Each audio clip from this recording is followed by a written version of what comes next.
আসসালামু আলাইকুম এভরিওয়ান, কিভাবে আপনারা সম্পূর্ণ নতুন নিয়মে একটা জিমেইল অ্যাকাউন্ট খুলতে পারেন আজকের ভিডিওতে মূলত সেই প্রসেসটা আপনাদেরকে দেখাবো। ওকে, জিমেইল অ্যাকাউন্ট খোলার জন্য আপনি দেখতে পারবেন গুগল নামে একটা অপশন প্রত্যেকটা অ্যান্ড্রয়েড ফোনে রয়েছে। সো এখানে ক্লিক দিবেন, ক্লিক দেওয়ার পর এখান থেকে জিমেইলের অ্যাপসটুকু দেখতে পারবেন। ওকে, জিমেইলের অ্যাপসটুকুতে ক্লিক করবেন, ক্লিক করার পর ঠিক এরকম একটা ইন্টারফেস চলে আসবে। আপনি যে কাজটা করবেন, এই যে এখান থেকে তীর চিহ্নতে ক্লিক দিবেন, তারপর ডানে ক্লিক দিবেন। এখন যে ইন্টারফেসটা আসছে এখান থেকে অ্যাড অ্যান ইমেল অ্যাড্রেস, এখানে একটা ক্লিক করবেন। ক্লিক করার পর হচ্ছে উপরের দিকে গুগল অপশন রয়েছে, এই গুগলে ক্লিক করবেন। গুগলে ক্লিক করার পর আপনার সামনে ঠিক এরকম একটা ইন্টারফেস চলে আসবে। সো এখান থেকে বলছে ইমেল আর ফোন নাম্বার দিতে, কারণ আপনি তো নতুন করে একটা জিমেইল অ্যাকাউন্ট ক্রিয়েট করতে চাচ্ছেন। সো ক্রিয়েট অ্যাকাউন্ট নামে যে অপশনটা রয়েছে নিচের দিকে, এইটাতে ক্লিক করবেন। ক্লিক করার পর তিনটা অপশন দেখতে পাচ্ছেন, একটা হচ্ছে ফর মাই পার্সোনাল ইউজ, একটা হচ্ছে ফর মাই চাইল্ড, আর একটা হচ্ছে ফর ওয়ার্ক অর বিজনেস। আপনি যে পারপাসে তৈরি করেন সেটা সিলেক্ট করবেন। যেহেতু আমি ব্যক্তিগত ব্যবহারের জন্য তৈরি করব, সো এটা ফর মাই পার্সোনাল ইউজ, এইটা ক্লিক করে দিব। সো এখন জিমেইলে আপনার নামটা কি দিতে চাচ্ছেন জিমেইল অ্যাকাউন্টে সেটা দিয়ে দিবেন। ঠিক আছে, আমি এখান থেকে দিয়ে দিচ্ছি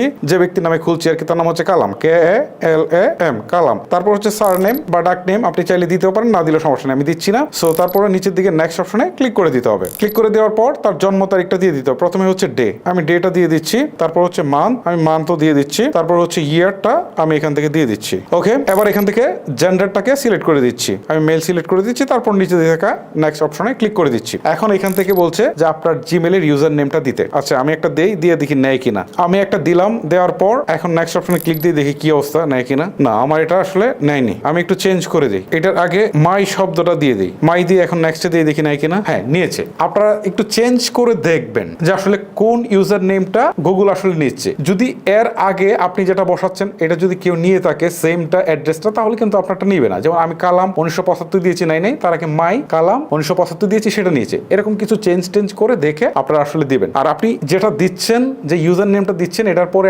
@gmail.com বসেই কিন্তু আপনার জিমেইল অ্যাড্রেসটা তৈরি হচ্ছে। তো এই বিষয়টা খুব কেয়ারফুলি দেখবেন। এখন একটা পাসওয়ার্ড সেট করতে বলছে, আমি একটা পাসওয়ার্ড সেট করে দিচ্ছি। ওকে, আমি একটা পাসওয়ার্ড সেট করে দিলাম। এখন নিচের দিকে তাকে নেক্সট অপশনে একটা ক্লিক করে দিচ্ছি। এখন এখান থেকে তারা বলছে পাসওয়ার্ডটা নিবে না, কারণ পাসওয়ার্ড এখন স্ট্রং পাসওয়ার্ড ছাড়া গুগল নিচ্ছে না। এক্ষেত্রে কিছু ক্যাপিটাল লেটার, কিছু স্মল লেটার, কিছু বিভিন্ন চিহ্ন দিবেন, দিয়ে আপনারা হচ্ছে মিনিমাম 8 ডিজিটের একটা পাসওয়ার্ড দিবেন। আমি পাসওয়ার্ডটা আপনাদেরকে দেখাতে পারছি না যে কিভাবে দিচ্ছি, কারণ এটা নিরাপত্তাজনিত একটা ব্যাপার। আমি যেভাবে বললাম সেভাবে আপনারা 8 ডিজিটের একটা পাসওয়ার্ড দিবেন। এখন আমি নেক্সট অপশনে ক্লিক করে দিই, আমার এটা নিয়েছে। এখন এখান থেকে একটা ফোন নাম্বার অ্যাড করতে বলছে, এটা আপনি চাইলে এখনো করতে পারেন অথবা পরেও করতে পারেন। যেহেতু এটা আমি পরে করবো, সো স্ক্রিপ্ট অপশনে একটা ক্লিক করে দিই। ক্লিক করে দেওয়ার পর এই যে দেখেন মাই কালাম 1975 @gmail.com, এই নামে কিন্তু আমার জিমেইল অ্যাকাউন্টটা তৈরি হয়ে গেছে। সো এখন আমি যে কাজটা করবো, নিচের দিকে থাকা নেক্সট অপশনে একটা ক্লিক করে দিব। এখন এখান থেকে বিভিন্ন প্রাইভেসি এন্ড টার্মস এগুলো দেখাচ্ছে, জাস্ট এগুলো আপনারা চাইলে একটু পড়ে নিতে পারেন। পড়ে নেওয়ার পর আই এগ্রিতে ক্লিক করে দিবেন। এখন এখান থেকে অপশন আসছে ঠিক এইরকম। সো আপনি এখান থেকে ব্যাকআপ অপশনটা আপাতত তুলে রাখতে পারেন, পরে অ্যাড করে দিন। সো এটা তুলে দিয়ে হচ্ছে আপনি নিচে অ্যাকসেপ্ট অপশনে ক্লিক করে দিবেন। ক্লিক করে দিলেন, এখন দেখতে পাচ্ছেন জিমেইল অ্যাকাউন্টটা কিন্তু তৈরি হয়ে গেল। এখন যদি আপনি এই যে আপনার জিমেইল অ্যাকাউন্টটা দেখাচ্ছে এটার উপরে যদি ক্লিক দেন, তাহলেই কিন্তু বা অথবা নিচে টেক মি টু জিমেইল এখানে যদি ক্লিক দেন, ক্লিক দিয়ে যদি আবার হচ্ছে আপনি এখান থেকে ডান করে দেন, তারপরে হচ্ছে এখান থেকে টেক টু মেইল, তারপর দেখতে পারবেন আপনার অ্যাপসে কিন্তু জিমেইলটা অলরেডি লগ ইন হয়ে গেছে, সেটাই কিন্তু এখান থেকে শো করছে। যেহেতু আমরা নতুন অ্যাকাউন্টটা ক্রিয়েট করেছি, সো আমাদের ইনবক্সে কিছু নেই, ইনবক্সে থাকলে এখানে শো করবে। এই হচ্ছে মূলত বিষয়, মূলত এইটাই হচ্ছে প্রসেস। এইভাবেই কিন্তু আপনারা খুব সহজে আপনাদের জিমেইল অ্যাকাউন্টটুকু ক্রিয়েট করে ফেলতে পারেন। গাইস, ভিডিওটা লেন্দি করবো না, আজকের মতো এখানে শেষ করবো। দেখা হচ্ছে আপনাদের সাথে আরো কোনো ইন্টারেস্টিং ভিডিও নিয়ে। সবাই ভালো থাকবেন, সুস্থ থাকবেন, আল্লাহ হাফেজ।